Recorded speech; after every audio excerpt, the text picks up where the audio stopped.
All right, crew, welcome back. Now that we've looked into the media's over-the-top reactions, let's dig into the legal side of things.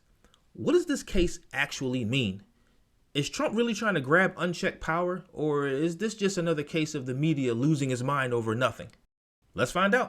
Rotate. I agree. I think many people agree. And Mary, the courts, in a sense, helped build this. John Roberts essentially handed Donald Trump monarchical style powers in the Trump versus United States case. He and his Supreme Court majority essentially argued that Donald Trump trumps Article 3 of the 14th Amendment. It is inoperative when it comes to Donald Trump, right? So they've made a lot of arguments in favor of his autonomy as a sort of almost American king. They're now preparing to hear this case. This is this Supreme Court appeal.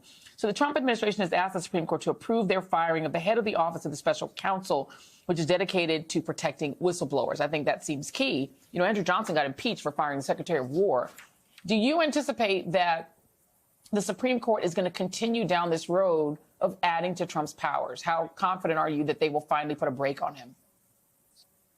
Well, I think there's a couple of different kinds of powers that may get in front of the Supreme Court this term. This first case, if the Supreme Court takes this up, and right now it's there and, in this emergency posture, and there are various technical barriers to them taking review of it at this point. But this is one where actually I would say the government has a stronger argument than they will in some of the other abuses of power that we've seen in other executive actions taken over these last 4 weeks.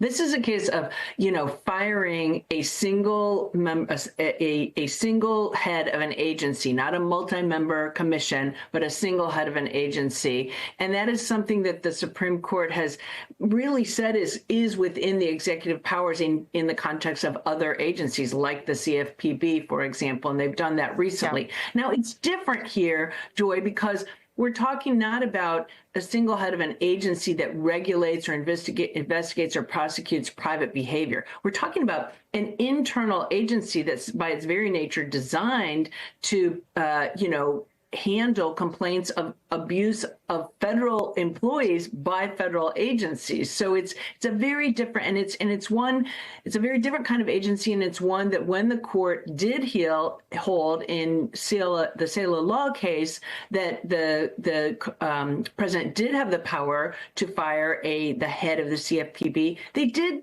hold out the Office of Special Counsel as something different. So we'll see what they do there. But there are a number of other areas where the current president is taking action that violates statutes that were passed by both houses of Congress, and he has no authority to do that, even under the Supreme Court's capacious ruling this summer. There are times when he's violating the Constitution, separation of powers, by doing things that really only Congress has the power to do, such as withholding funding that Congress has specified to be paid for certain things.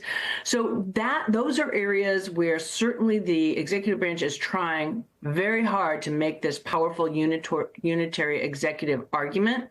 And I think choosing this case to be the first one to go up there was strategic on their part in the hopes of getting a win. But I'm not ready to say that in all these other areas, the Supreme Court is going to say it's okay. Okay. I see what's going on here. I get it. I understand now.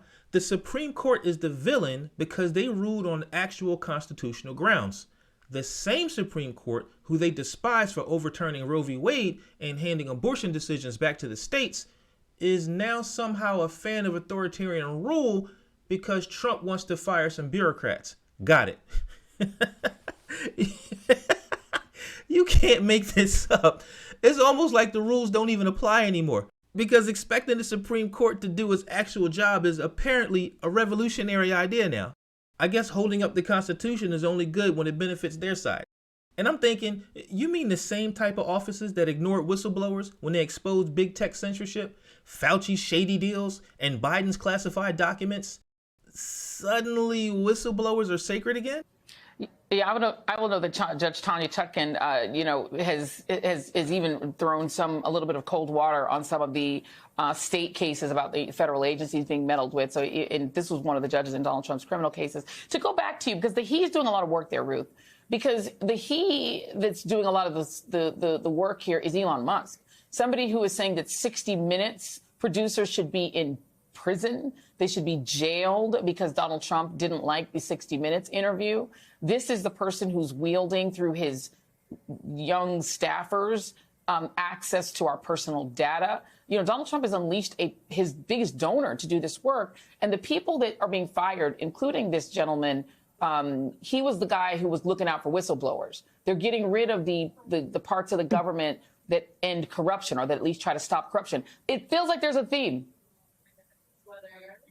Yeah, well, this is part of a shift in governance culture to accommodate corruption. And that was a feature of Trump 1.0, but it's on steroids now.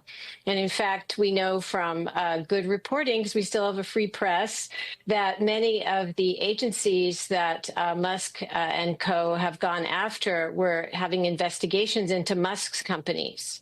And there's just a whole lot of self-dealing.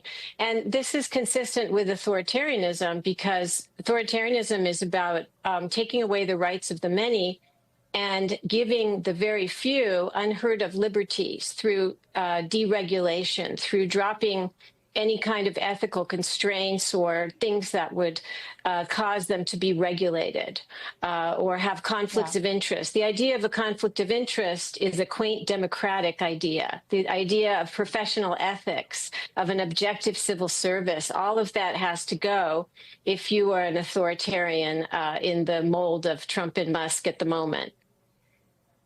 Right, and there's a sort of mob vibe to it too, Rev, right? I mean, even what they're doing with Mayor Eric Adams is saying, yeah, we're going to get rid of these charges for now. But if you don't behave, you're going to be prosecuted again. And, you know, this sort of mob thing of you need people to be dirty in order to work with you, because they're going to do what you say, right? Because you kind of own them. No doubt about it. When you look at the fact that if this president or the Justice Department really felt that Mayor Adams was being wronged for political reasons, then why didn't he pardon him? I'm not saying he should have pardoned him. I'm saying, according to their logic, why didn't they stand up and do for him what they did to January 6 people Correct. who were filmed beating people that were law enforcement? The only reason I could think that they wouldn't is they wanted to put a leash on him so they can yank the chain when they want to and hold not only Mayor Adams, but the city of New York citizens, hold them in hostage.